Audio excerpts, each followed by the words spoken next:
Hi friends, welcome to my classroom. বন্ধুরা, এই class অঙ্কের ক্লাস। আর এখানে আমি কষিয়ে দেখি 2.1 এর এক দাগ থেকে পরপর অঙ্কগুলো আমি করব। তো শুরুতে বলে রাখি, আমার এই চ্যানেলে এই বইয়ের সমস্ত অঙ্কগুলো ধারাবাহিকভাবে পরপর আপলোড করছি। তোমরা সমস্ত অঙ্কগুলো পাওয়ার জন্য অবশ্যই আমার চ্যানেলটিকে সাবস্ক্রাইব করে রাখো এবং পাশে যে বেল আইকনটি আছে বা বেল চিহ্নটি আছে সেটা অন করে রাখো, যাতে করে আমি ভিডিও আপলোড করলেই তার নোটিশ সঙ্গে সঙ্গে তোমাদের কাছে চলে যায় এবং সেখান থেকে তোমরা ভিডিওগুলো সবার আগে দেখতে পারো। আর এর আগের যে অঙ্কগুলো আছে, আগের চ্যাপ্টারের যে অঙ্কগুলো আছে সমস্ত ভিডিও লিঙ্ক এই ভিডিও ডেসক্রিপশন বক্সে দেওয়া আছে। তোমরা চাইলে সেখান থেকে ভিডিওগুলো দেখতে পারবে। তো এখানে এক দাগে আছে 1 কিগ্রা চালের দাম 40 টাকা, 1 কিগ্রা ডালের দাম 100 টাকা। চাল ও ডালের দামের অনুপাত কত হিসাব করি। তাহলে 1 কিগ্রা চালের দাম 40 টাকা আর 1 কিগ্রা ডালের দাম 100 টাকা। তাহলে 40 টাকা এবং 100 টাকা এই দুইয়ের অনুপাত বের করতে হবে, অর্থাৎ 40 ও 100 এর অনুপাত বের করতে হবে।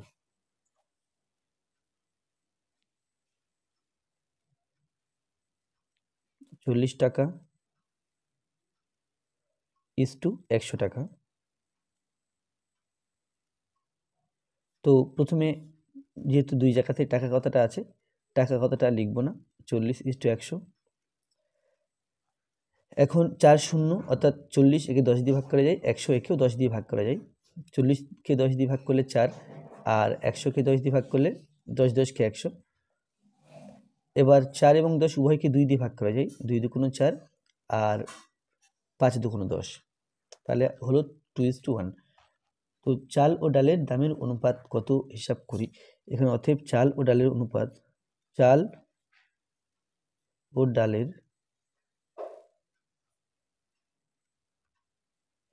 দামের অনুপাত সমান 2:5।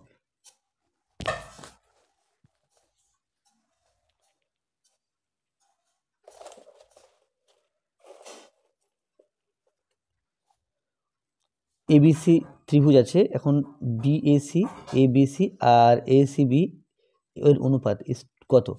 তাহলে এখানে বিএসি অর্থাৎ এই কোণটা 60 ডিগ্রি আছে, এবিসি অর্থাৎ এই কোণটা 50 ডিগ্রি, এসিবি এই কোণটা 70 ডিগ্রি। তাহলে এই তিন কোণের অনুপাত বের করতে হবে। তাহলে প্রথমে কি করতে হবে, প্রথমে এখানে ত্রিভুজটা এঁকে দিতে হবে।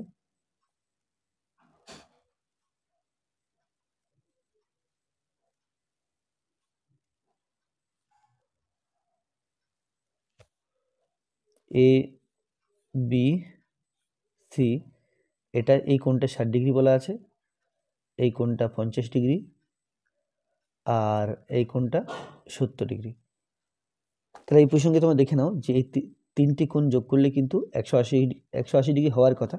তো তিনটি কোণ যোগ করলে 180 ডিগ্রি হচ্ছে। আচ্ছা, কোণ বিএসি এটা সমান 60 ডিগ্রি, কোণ এবিসি এটা সমান 50 ডিগ্রি ও কোণ এসিবি এটা সমান 70 ডিগ্রি। অতএব কোণ বিএসি ইস টু কোণ এবিসি ইস টু কোণ এসিবি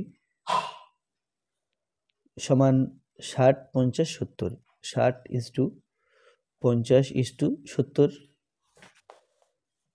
যেহেতু সবার ডিগ্রি আছে সবার ডান দিকে, সুতরাং ডিগ্রিটা দেব না। তাহলে 10 দিয়ে ভাগ করে 6:5:7।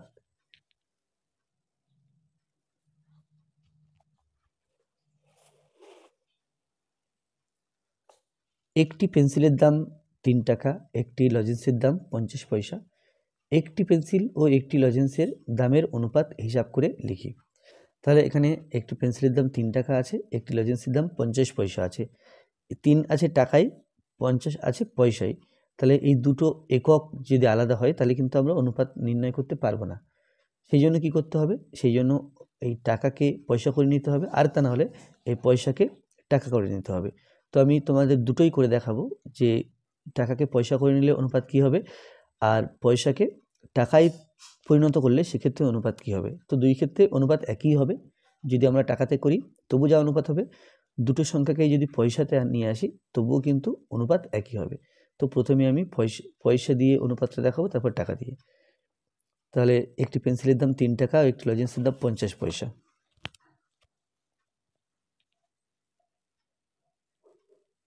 একটি পেন্সিলের দাম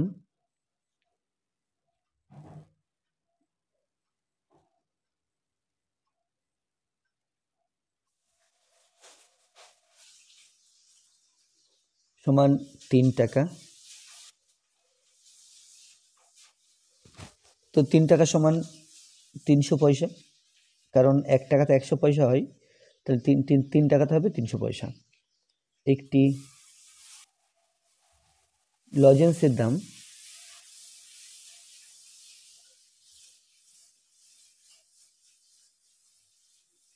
সমান 50 পয়সা।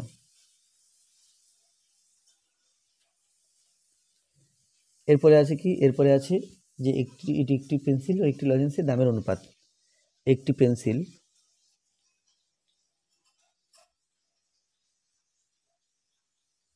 ও একটি লজেন্সের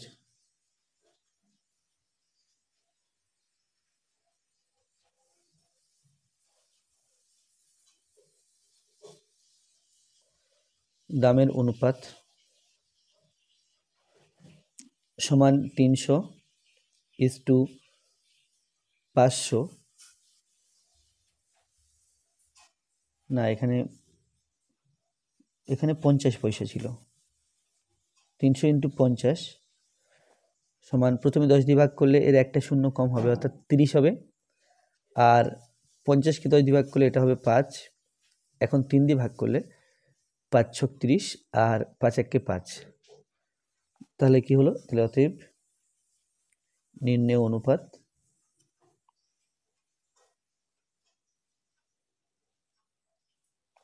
সমান 6:1।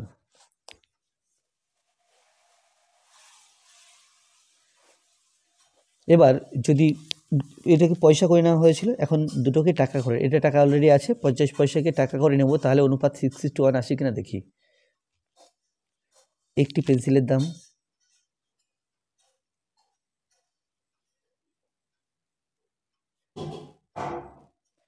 সমান 3 টাকা।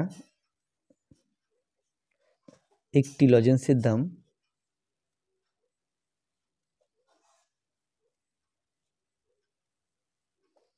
সমান 50 পয়সা। আর পয়সাকে টাকা করতে গেলে 100 দিয়ে ভাগ করতে হয়, কারণ 100 পয়সাতে 1 টাকা হয়। 50 × 1 = 50, 50 × 2 = 100, তাহলে 1 2 টাকা। ইহাদের অনুপাত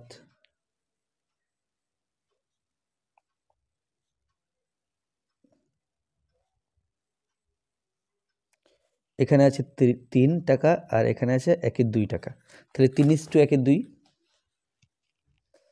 এখন 3 অর্থাৎ নিচে 1 আছে, 1 2 এর 2 আছে, তাহলে 1 আর 2 এর লসাগু আমরা জানি 2 হয়।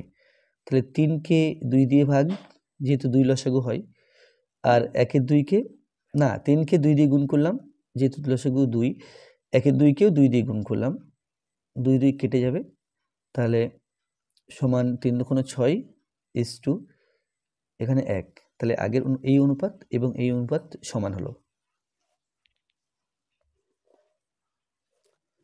এরপরে 4 দাগ। একটি আধুলি, একটি 1 টাকা ও একটি 2 টাকার মুদ্রার মূল্যের অনুপাত লিখি। তাহলে একটি আধুলি অর্থাৎ 50 পয়সাকে একটি আধুলি বলা হয়। একটি আধুলি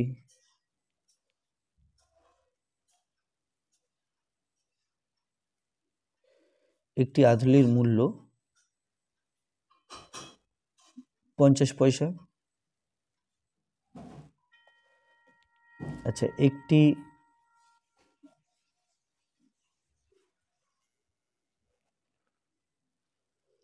একটি 1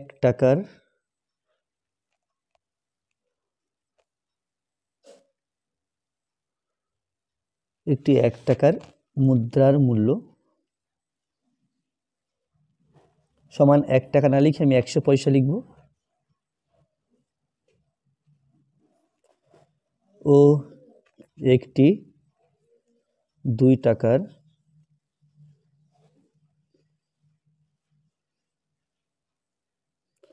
মুদ্রার মূল্য সমান 200 পয়সা।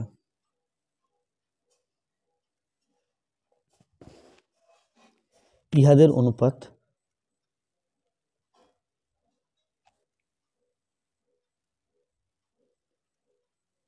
সমান, এখানে 50 পয়সা, পয়সা লিখব না, 100 পয়সা, এখানেও পয়সা লিখব না, আর 200 পয়সা, এখানেও পয়সা লিখব না, কারণ পয়সা পয়সা পয়সা 3 জায়গাতে পয়সা আছে, তাহলে পয়সা দিয়ে ভাগ করলে আর পয়সা কথাগুলো থাকবে না।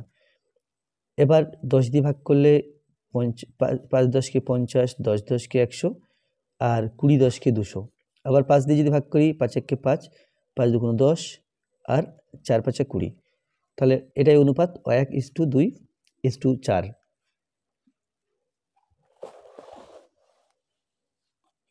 তাহলে এখানে উত্তর লিখতে হবে। অতএব একটি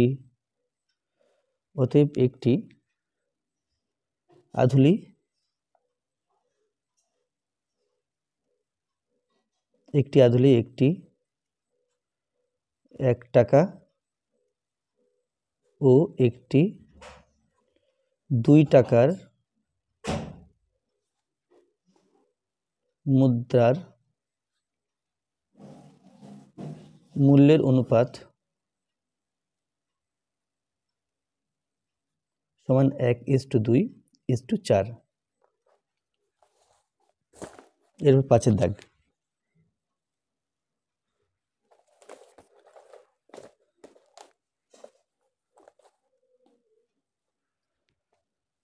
উমার বয়স 12 বছর 6 মাস, রাতুলের বয়স 12 বছর 4 মাস ও নূরজাহানের বয়স 12 বছর হলে ওদের তিনজনের বয়সের অনুপাত কত লিখি। তাহলে বছর মাস বছর মাস বছর, তো সব মাসে পরিণত করতে হবে অথবা সবগুলোকে বছরে পরিণত করতে হবে। তো এখানেও তাই, এখানে মাসে পরিণত হলে কেমন অনুপাত হবে এবং বছরে পরিণত করলে অনুপাতটা কিভাবে আসবে সেটা দুটোই দেখাবো। তবে কি মাসেরটা ডিটেলসে দেখাবো, বছরেরটা শর্টে দেখাবো। তো উমার বয়স 12 বছর 6 মাস, তাহলে মাসে পরিণত করে নিই।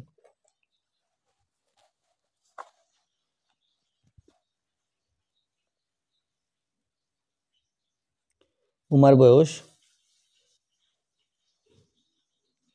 সমান 12 বছর 6 মাস। তাহলে মাসে পরিণত করলে আমরা জানি 12 মাসে 1 বছর হয়, তো 12কে 12 দিয়ে গুণ করলাম, তাহলে এটা হবে বছর, না এটা হবে মাস প্লাস 6 মাস। তাহলে 12 12 144 প্লাস 6 মাস সমান 150 মাস। এটা উমার বয়স। তারপরে আছে রাতুলের বয়স 12 বছর 4 মাস,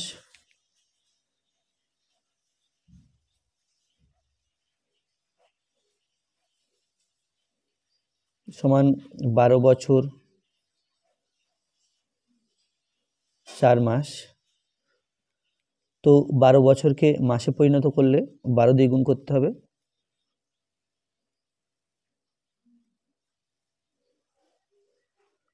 12 12 144, আর এদিকে 4 সমান, এটা হলো 148 মাস। আর আছে নূরজাহানের বয়স। নূরজাহানের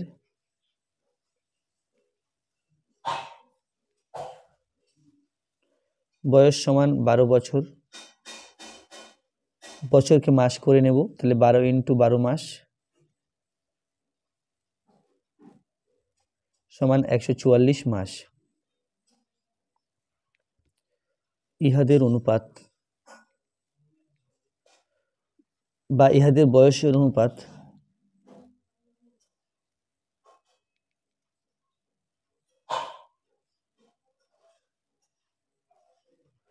সমান 150 = 148 = 144।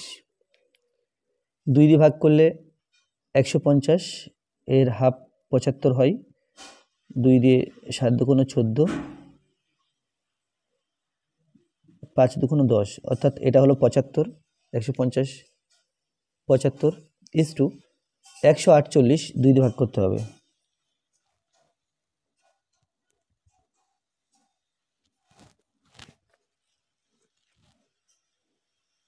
7 দুগুণ 14,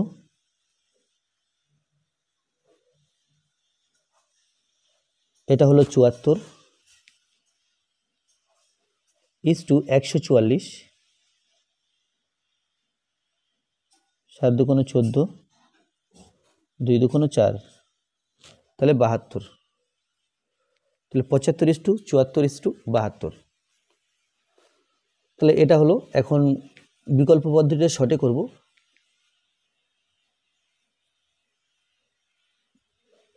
তো প্রথমটা আছে 12 বছর 6 মাস, তাহলে 12, এটা উমার বয়স, তাহলে উমা 12 বছর 6 মাস,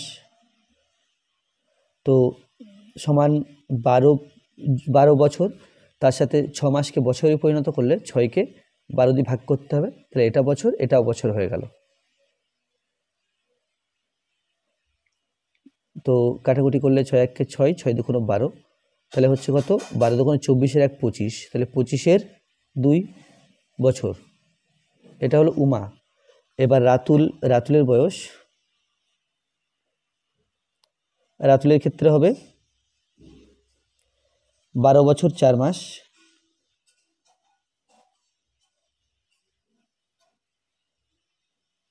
সমান 12 বছর আছে আর 4 মাস আছে, তাহলে 4কে 12 দিয়ে ভাগ করতে হবে, ওটাও বছর হয়ে যাবে।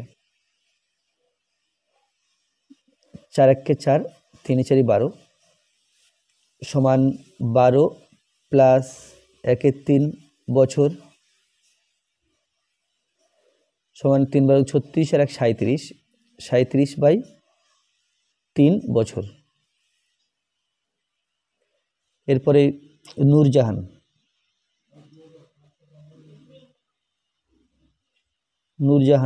নূরজাহানের বয়স, এটা আছে 12 বছর, তাহলে পেলাম 12 বছর, 37/3 বছর আর 25/2 বছর। তাহলে অনুপাত হবে, ইহাদের বয়সের অনুপাত হবে, বয়সের অনুপাত 25/2 ইস টু 37/3 ইস টু 12। তাহলে 2 এবং 3 এর লসাগু,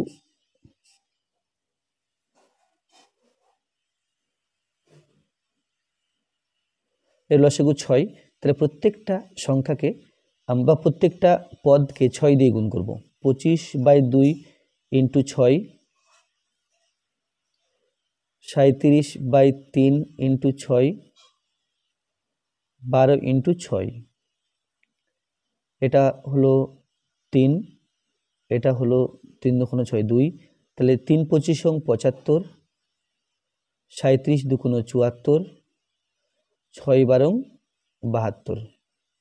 তাহলে তোমরা এভাবে এটা ডিটেলসে লিখে করতে পারো, বা মাসে পরিণত করে এটাও করতে পারো, তবে কি এটা একটু সোজা আর এটা একটু কঠিন হবে। তারপরে 6 দাগ, সমকোণী সমদ্বিবাহু ত্রিভুজের কোণগুলির অনুপাত কত লিখি। তাহলে আমরা জানি যে সমকোণী সমদ্বিবাহু ত্রিভুজের কোণগুলির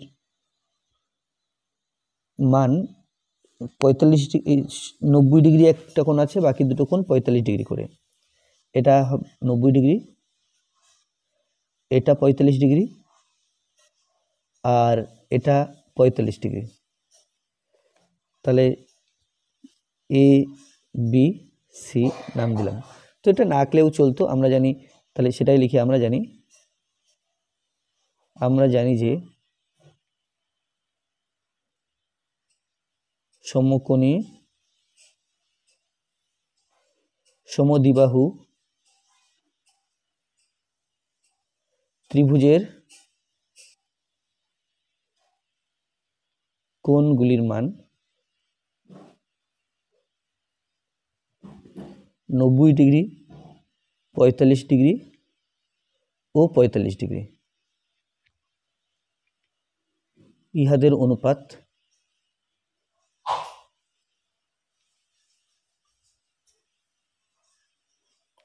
সমান 90 degree is to 45 degree is to 45 degree সমান 90 ইস টু 45 ইস টু 45। তো 45 দিয়ে ভাগ করলে 2 ইস টু 1 ইস টু 1 হয়। আর যদি আমরা ছোট ছোট করে ভাঙতে চাই, 5 দিয়ে প্রথমে ভাগ করে দিই, 5 18 90, 5 নং 45, 5 নং 45।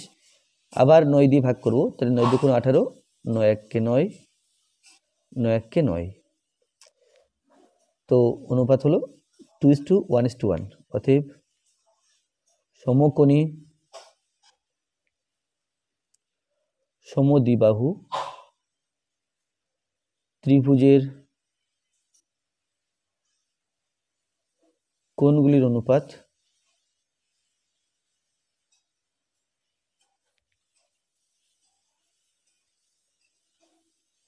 সমান 2:1:1।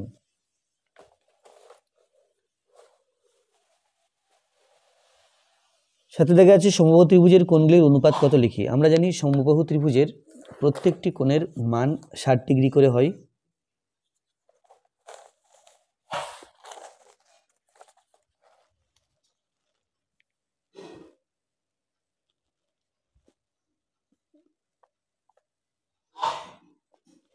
তাহলে এখানে একটা সমবাহু ত্রিভুজ মোটামুটি এঁকে নিলাম, এ বি সি। তাহলে এর এই কোণ 60 ডিগ্রি, এই কোণ 60 ডিগ্রি, এই কোণও 60 ডিগ্রি। তো আমরা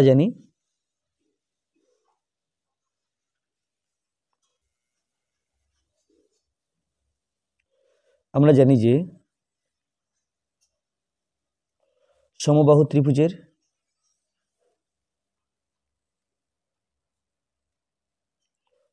প্রতিটি কোণের মান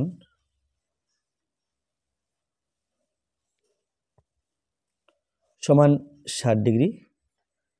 অতএব তিনটি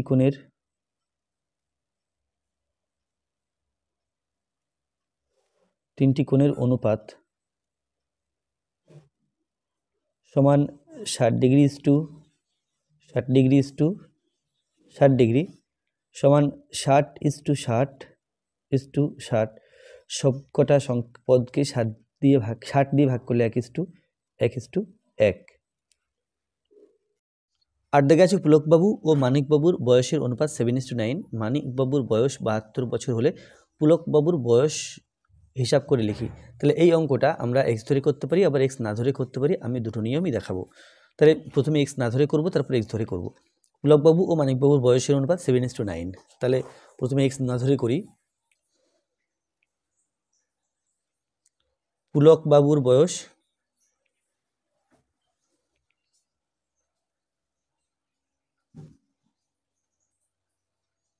বাই মানিকবাবুর বয়স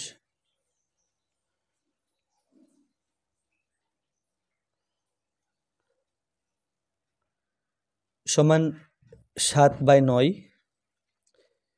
বা এখানে মানিকবাবুর বয়স 72 বছর দেওয়া আছে, নিচেরটা 72 বছর দেওয়া আছে, পুলকবাবুর বয়স দেওয়া নেই। পুলকবাবুর বয়স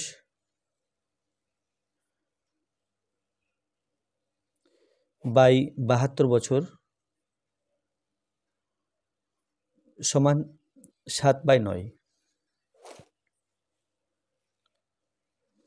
এখন 9 আর পুলকবাবুর বয়স কোনাকুনি আছে, তাহলে 9 ইন্টু পুলকবাবুর বয়স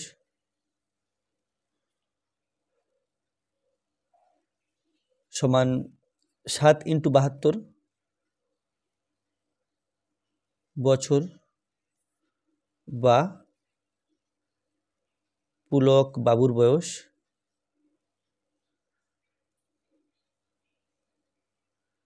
সমান 7 ইন্টু 72/9 বছর। কাটাকুটি করলে 8 নং 72 8, 27টা 56 সমান 56 বছর। তাহলে অতএব পুলক বাবুর বয়স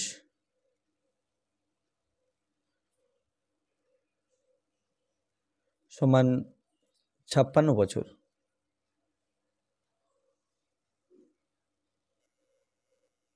আর যদি এক্স ধরে করতে হয়, এখানে পুলকবাবুর বয়স ও মানিকবাবুর বয়সের অনুপাত 7:9 আছে, তাহলে একজনের বয়স 7x বছর আর অন্যজনের বয়স 9x বছর ধরা যায়।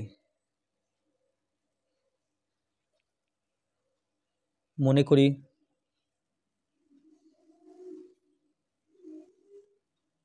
পুলকবাবু ও মানিকবাবুর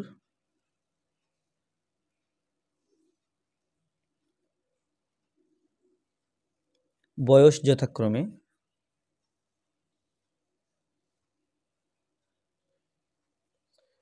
7x বছর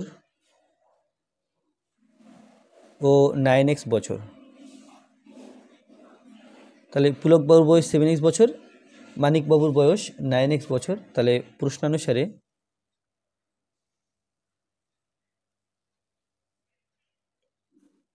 এই যে মানিকবাবুর বয়স যেটা 72 বছর দেওয়া আছে, তাহলে 9x মানে এটা পুলকবাবুর, এটা মানিকবাবুর, এটা দেওয়া আছে 72। তাহলে এখান থেকে আমরা লিখতে পারি বা x সমান 72, তাকে 9 দিয়ে ভাগ, তাহলে 8 নং 72, 8 হলো x এর মান।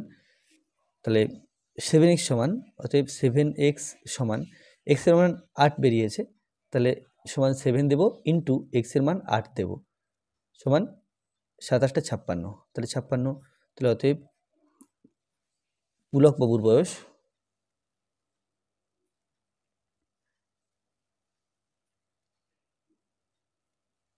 সমান 56 বছর। এভাবে আমরা অঙ্কটা করতে পারি। এরপর 9 দাগ,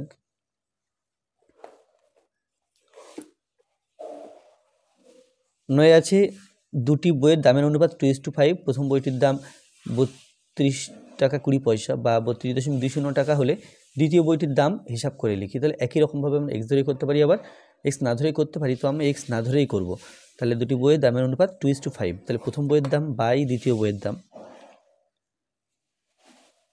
প্রথম বইয়ের দাম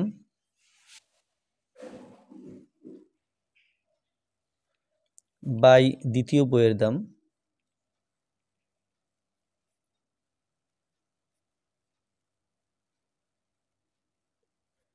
সমান 2/5। তো এখানে প্রথম বইটির দাম বলা আছে 32.20 টাকা বাই দ্বিতীয় বইয়ের দাম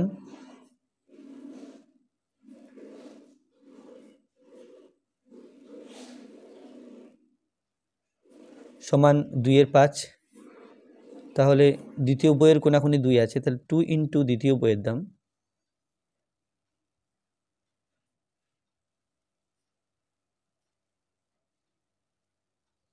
সমান 5 ইন্টু 32.20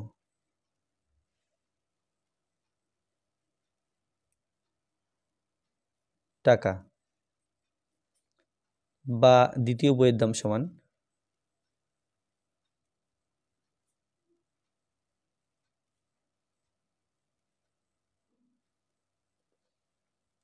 5 ইন্টু 32.20, তাকে 2 দিয়ে ভাগ।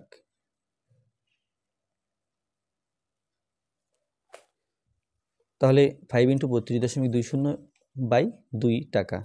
এটাকে এখন সরল করতে হবে। এটা পুনরায় লিখে নিই। 5 ইন্টু 32, এখানে কি করলাম, এখানে দশমিকটা দিলাম না, এখানে দশমিক ছিল, দশমিকের পরে দুটো সংখ্যা ছিল, তাহলে একের পিঠে দুটো শূন্য দিয়ে ভাগ করব। দশমিক তোলার জন্য একের পিঠে দুটো শূন্য হলো। তো 5 দিয়ে কাটলে 5 20 120, আচ্ছা 0 0 কেটে দিলাম, তাহলে 2 দিয়ে 322কে ভাগ করতে হবে। 2 1 কে 2, 1, 6 2 12, 2 1 কে 2 সমান 161 বাই 2 টাকা।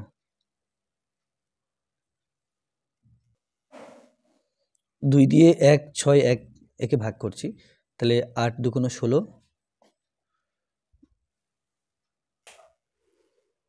তাহলে 1 নামালাম, 0 দিয়ে যাচ্ছে,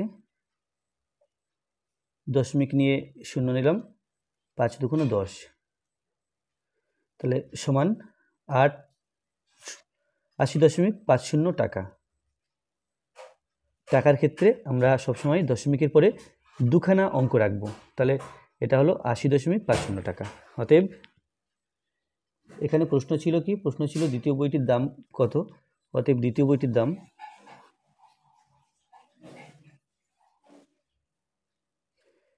বইটির দাম সমান 80.50 টাকা।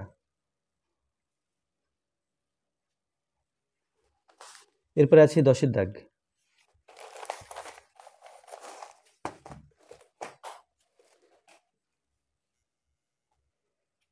বৃত্তের পরিধি ও ব্যাসের অনুপাত 22:7। যে বৃত্তের ব্যাসের দৈর্ঘ্য 2 মিটার 1 ডেসিমিটার, সেই বৃত্তের পরিধি হিসাব করে লিখি। বৃত্তের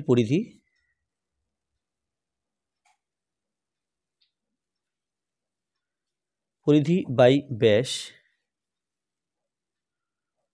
এটা সমান আছে 22/7, বা এখানে দেখো, এখানে এই ব্যাস বলা আছে 2 মিটার 1 ডেসিমিটার, সমান 2 মিটারকে ডেসিমিটার করলে 10 দিয়ে গুণ করতে হবে, প্লাস 1 ডেসিমিটার সমান 20 প্লাস 1 ডেসিমিটার সমান 21 ডেসিমিটার। তাহলে বৃত্তের পরিধি আর ব্যাসের জায়গাতে আছে 21 ডেসিমি, এটা সমান আছে 22/7, বা 7 ইন্টু পরিধি, 7 ইন্টু পরিধি সমান 22 ইন্টু 21 ডেসিমি,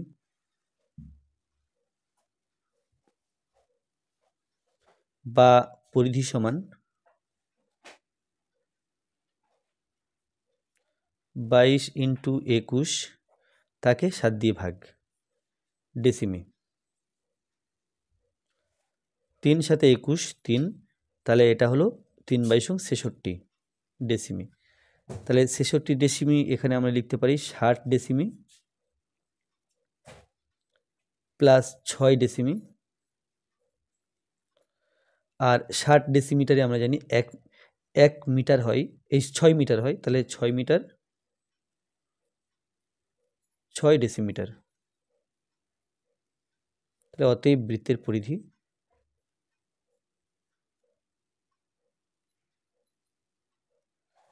পরিধি সমান 6 মিটার 6 ডেসিমিটার। এরপরে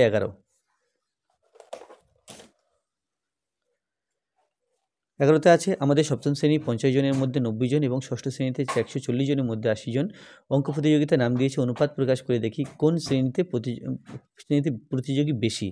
তাহলে সপ্তম শ্রেণীতে প্রতিযোগী কত অংশ, 150-এর মধ্যে 90, তাহলে এটা 90/50 হবে। আর ষষ্ঠ শ্রেণীতে 140-এর মধ্যে 80, তাহলে এটা হবে অনুপাত, ভগ্নাংশ হবে 80/140। তো এরপরে এই দুটো ভগ্নাংশের অনুপাত করলে যে দিকটা বেশি হবে, তাহলে প্রতিযোগীর সংখ্যা সেই দিকে বেশি। তাহলে এখানে লিখতে হবে যে সপ্তম শ্রেণীতে নাম দিয়েছে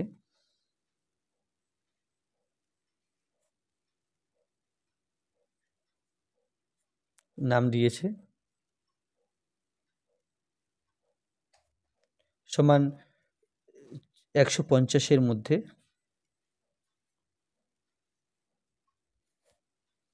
90 জন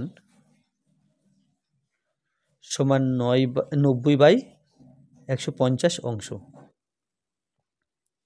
তো 0 0 কেটে দিলাম, 3 দিয়ে 3 3 9, 3 5 15 সমান এটা হবে 3/5 অংশ। এটা হলো সপ্তম শ্রেণী। ষষ্ঠ শ্রেণীতে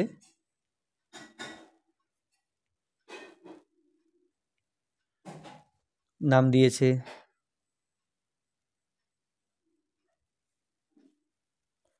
ষষ্ঠ শ্রেণীতে নাম দিয়েছে 140 জনের মধ্যে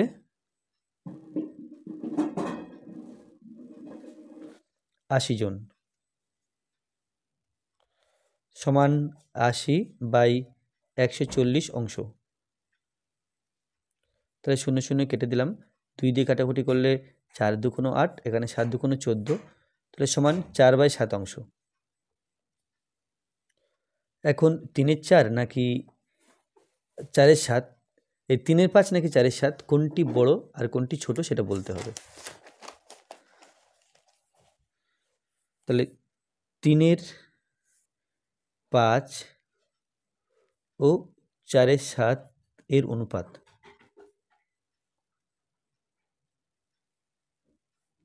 সমান, তাহলে এখানে ছিল 3-এর 5 ও 4-এর 7 এর অনুপাত, 3-এর 5 4-এর 7, তাহলে 5 আর 7 এর লসাগু 5 7 35, তাহলে 3-এর 5কে 35 দিয়ে গুণ করব আর 4-এর 7কে এখানেও 35 দিয়ে গুণ করব।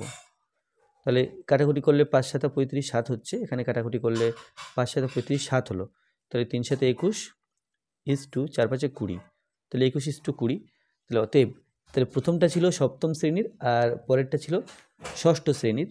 তাহলে এখানে এখানে 21টা বড় আর 20টা ছোট, 21টা বড় আর 20টা ছোট, তাহলে এটা গ্রেটার দ্যান চিহ্ন দিলাম। তাহলে কোন শ্রেণীতে প্রতিযোগী বেশি? অতএব সপ্তম শ্রেণীতে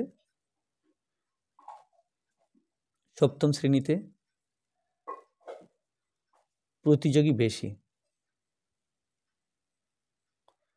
কোন শ্রেণীতে প্রতিযোগী বেশি? সপ্তম শ্রেণীতে প্রতিযোগী বেশি।